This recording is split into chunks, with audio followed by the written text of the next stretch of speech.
Harga bawang merah mulai mengalami penurunan harga, terpantau di Pasar Impres Kota Lubuk Linggau, di mana sebelumnya harga bawang merah per kilogramnya yakni Rp28.000, kini turun menjadi Rp20.000 per kilogramnya.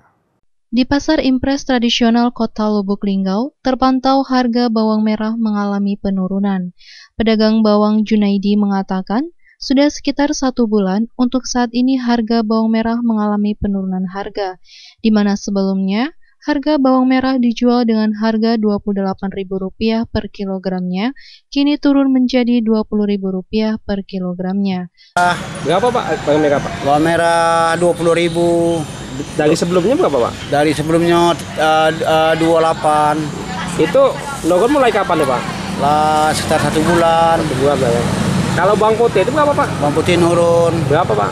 32, Kalau sebelumnya? 40. 40 Pak. Dalam sehari itu habis berapa kilo lah Pak?